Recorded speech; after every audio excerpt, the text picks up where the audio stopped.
রোগীদের মুখে হাসি ফোটানোই চিকিৎসকদের মূল কাজ, বললেন ত্রিপুরার মুখ্যমন্ত্রী ডক্টর মানিক সাহা।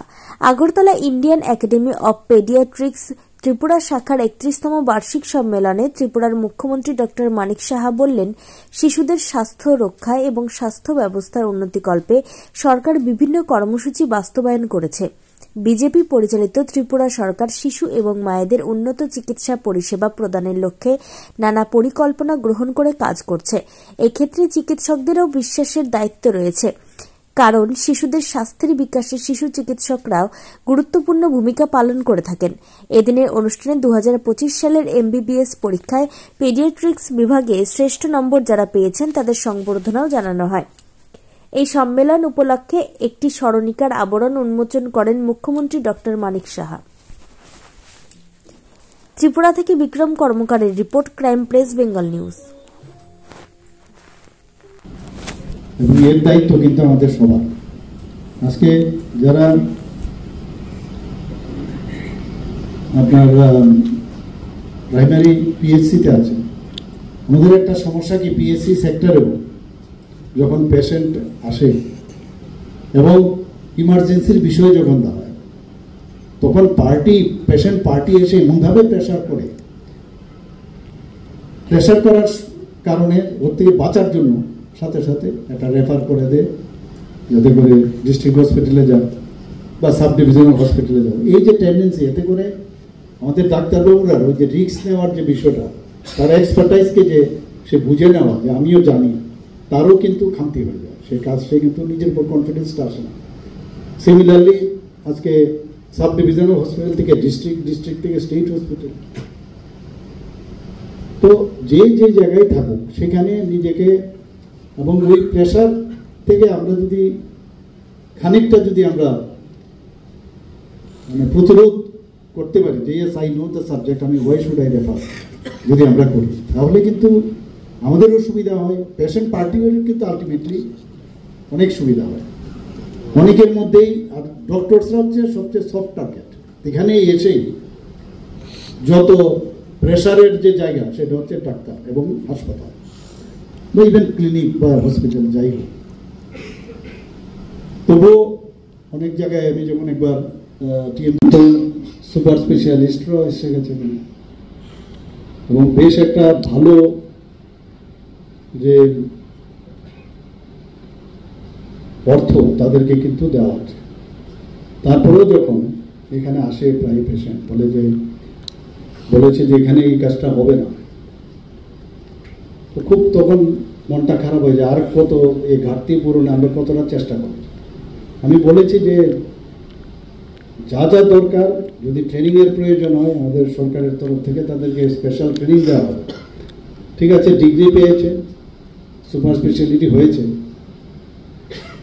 স্পেশালিস্ট হয়েছে, কিন্তু তারপরেও কিন্তু আপডেট এবং তার মধ্যে যে কনফিডেন্সের লেভেলটা, সেটা যদি না বাড়ানো যায়, এক্সপোজার, সেটা কিন্তু প্র্যাকটিসের মাধ্যমে আসে। কেউ যদি মনে করে যে আমি সব শিখে গেছি, সার্টিফিকেট পেয়েছি, আই নো এভরিথিং,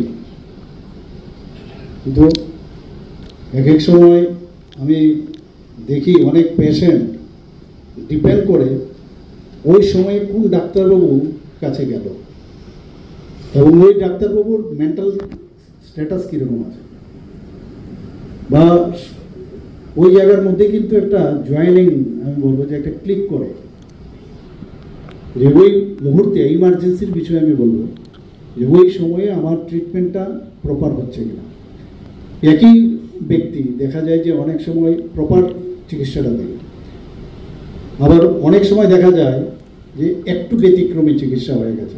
হতেই পারে, এটা ডায়াগনোসিসের ক্ষেত্রেই হোক, প্রগনোসিসের ক্ষেত্রেই হোক, হতেই পারে, কিন্তু সেটা তো পেশেন্ট তো এর জন্য দোষী না। তো এই জায়গাটার মধ্যে যত বেশি আমাদের ডাক্তারবাবুরা, আমরা যারা ডক্টর, তাদের কতটুকু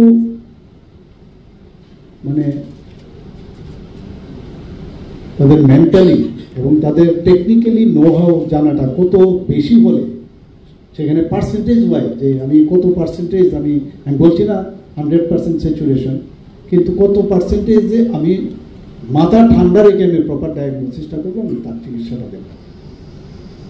ও অনেকগুলো অপারেশন করছে, এত সুন্দর সুন্দর এখানে করছে কাজ।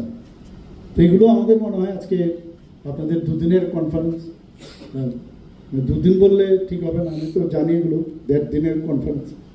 কালকে আপনাদের হয়তো আজকে সকালেও হয়েছে কিছু সেমিনার বা সায়েন্টিফিক সেশন, এর মাধ্যমে আপনারা আদান প্রদান হবে। আমি জিজ্ঞেস করছিলাম এখানে যে আমাদের আগামী দিনে এখানে জোনাল কনফারেন্সের করারও চিন্তা ভাবনা ওনারা করছেন, অর্থাৎ ইস্টার্ন জোনাল কনফারেন্স। এতে করে একটা হেলদি কম্পিটিশন এবং আমাদের এখানকার ডাক্তারবাবুদের কোয়ালিটি হিসাবে যদি আমি দেখি, কোনো অংশে আমরা কোনো জায়গার থেকে আমরা কম না। ত্রিপুরার বহু জায়গায়, ইভেন আমি এইমসে আমি যাই, অনেকে আমার সাথে আসে মুখ্যমন্ত্রী হিসেবে ফটো তুলতে আসে, খবর পেয়েছে। কী করবো বলে, আমি তো এখানে অ্যানেস্থেশিয়াতে আছি, অ্যাসোসিয়েট প্রফেসর। আর এখানে কী করছেন? আমাদের এখানে মানে অ্যানেস্থেশিয়া প্রফেসর ফ্যাকাল্টি কম। বহু জায়গায় ত্রিপুরার ছেলেমেয়েরা এখন ভালো পজিশনে আছে, ভালো কাজ করছে। এবং আমি এটাই বলবো যে আমরা ত্রিপুরাকে মানে অন্ততকে হেলথের যে একটা হাব তৈরির একটা সুযোগ এসছে। আপনারা জানেন যে সিজা হসপিটাল, ওনাদেরকে আমরা পরখ করেছি, যারা মণিপুর থেকে পাশ করেছেন, হয়তো আপনারা অনেকে ওনাদেরকে চিনেন। পুরো ফ্যামিলি ওরা ডেডিকেটেড ডক্টরস। তো কিডনি ট্রান্সপ্লান্ট হয়েছে ত্রিপুরাতে। কিডনি ট্রান্সপ্লান্ট আমরা কোনোদিন ভাবিনি। এখন যেসব ওখানকার যে পরিবেশ দরকার সেখানে, সেই ব্যবস্থা আমরা করেছি। 5-5টা কিডনি ট্রান্সপ্লান্ট হয়েছে, তাদের উপর বিশ্বাস আমাদের হলো। তো তারা জমি চেয়েছে, তাদেরকে আমরা জমি দিয়েছি। স্যার, আমরা ভূমি পূজন। তো ওইখানে আজকে বাল্য বিবাহ নিয়ে আমরা বিভিন্ন প্রোগ্রামও আমরা করছি। তো এই অভিযানের মধ্যে আছে কিশোরী যারা আছেন তাদের মধ্যে যে গর্ভধারণ, এলিমিনেশন অফ টিবি, সেটা মাননীয় প্রধানমন্ত্রী যে খুব জোর দিয়েছেন, আমরাও সেই প্রোগ্রামে আমরা রেখেছি। এবং যারা ড্রাগ এডিক্ট যারা আছে, অনেক এখন কিশোরীদের মধ্যেও কিন্তু সেটা আগের থেকে যদি তাদেরকে অ্যাওয়ারনেস করা যায় এবং তাদেরকে এই যে কার্যক্রম সেটা যদি মানে তাদের আওতায় আনা যায়, তাদের মধ্যে কিন্তু সেই ধারণাটা আসবে। স্পট ডায়রিয়া ক্যাম্পেইন 2025 সালের জুন মাসে আমরা শুরু করেছি। 8টি জেলায় 5 বছরের নিচে যারা আছেন প্রায় 3 লক্ষ শিশুকে এর মধ্যে আমরা অন্তর্ভুক্ত করেছি। এবং ডায়রিয়ার কারণে যে শিশু মৃত্যুর হার, সেটাকে যাতে শূন্যে নামিয়ে আনা যায়, এর জন্য এই অভিযানের উদ্দেশ্য।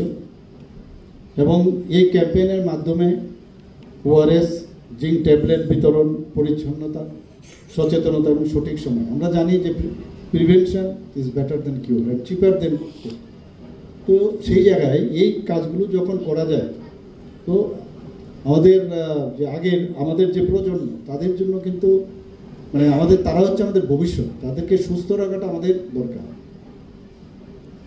এখানে আমরা ত্রিপুরা সরকার অ্যাপোলো হসপিটাল এবং চেন্নাইয়ের সাথে একটা আমরা স্বাক্ষর করেছি। সেখানে যারা জন্মগত অনেক প্রবলেম থাকে আপনারা জানেন, সেগুলো বিশেষ করে হৃদরোগে যারা আক্রান্ত হয়, তো সেখানে যাতে শিশুদের বিনামূল্যে চিকিৎসা যাতে দেওয়া যায়, সেটা আমরা ব্যবস্থা করেছি।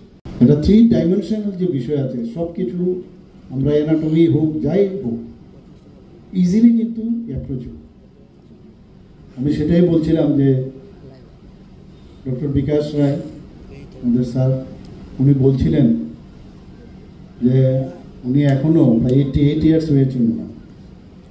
আমি জিজ্ঞেস করলাম আপনি প্র্যাকটিস করেন কেন? উনি বলছেন যাই আমি, কিন্তু খুব অল্প সময়ের জন্য। এখানে কিন্তু এরকম না যে প্র্যাকটিস যে করছে, প্র্যাকটিসের সাথে যুক্ত থাকা এবং মানুষের জন্য যে কিছু করা, এবং এর মধ্যে আদারওয়াইজ তো ঘরে বসে থাকলে কিন্তু লাভ হবে না। কাজের মধ্যে থাকলে নিজেকে কিন্তু মনে হবে যে আমি মানে ইয়াং, অ্যাটলিস্ট ইন মাইন্ড।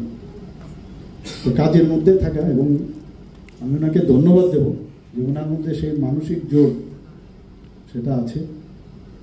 এবং আমি ওনাকে এটাই বলছিলাম যে আপনি তো মহাভারত, রামায়ণ, কারণ এক্সপিরিয়েন্সের উপর কোনো বই হতে পারে না। এখানে যারাই এখানে আছেন, এখানে প্রতিনিয়ত আপনাদের কিন্তু এক একটা পেজ প্রতিদিন আপনারা তৈরি করছেন, এবং এই পেজ আস্তে আস্তে করে যখন একসাথে আপনারা সেটাকে ভাববেন, তো সেটাই আমি বলছিলাম আপনার যে এতদিনের যে অভিজ্ঞতা, সেই অভিজ্ঞতা কিন্তু বই পড়ে কিন্তু কেউ দিতে পারবে না সেটা।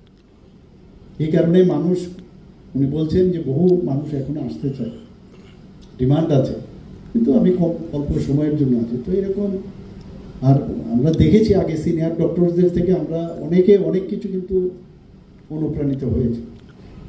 যেভাবে ডেডিকেশন ছিল, ফেসিলিটিস কম ছিল, এখন ফেসিলিটিস বেশি দেওয়া সত্ত্বেও, বিভিন্ন ট্রেনিং দেওয়া সত্ত্বেও, আমি বলছি না যে মানে আগের থেকে কম, এখন তো অনেক উন্নত মানের চিকিৎসা সবাই করছে এখানে, এবং এত সুন্দর সুন্দর চিকিৎসা হচ্ছে, নিজেদেরও খুব ভালো লাগে। জিএমসি বলুন, আইজিএমই বলুন, টিএমসি বলুন। এবং আমাদের ডাক্তারবাবুদের একটা সমস্যা হচ্ছে যে নিজের ঢোল কিন্তু নিজে পিটায় না। আর আমি সেটাই বলছি যে আপনার যা যা কাজ করছেন আপনারা মাঝে মাঝে আপনারা প্রেস কনফারেন্সের মাধ্যমে আপনার যে জানান দেওয়া দরকার, কারণ আপনার জন্য না, ত্রিপুরাতে এই কাজটা হয়, তাতে করে এই যে মানুষের যাওয়ার একটা মানে প্রবণতা সব জায়গায়, আর এখানে কোনো চিকিৎসা হয় না। টিকিট আগে কাটে, জমি বন্ধক দেয়, সোনা দানা বন্ধক দেয়, তারপর বাইরে চলে যায়। এটা যদি এইভাবে যদি সবাই জানে তাহলে কিন্তু বুঝবে। কিছুদিন আগেও আমরা দেখলাম এত সুন্দর একটা অপারেশন হয়েছে, ইভেন গুমতি ডিস্ট্রিক্টে অপারেশন হয়েছে।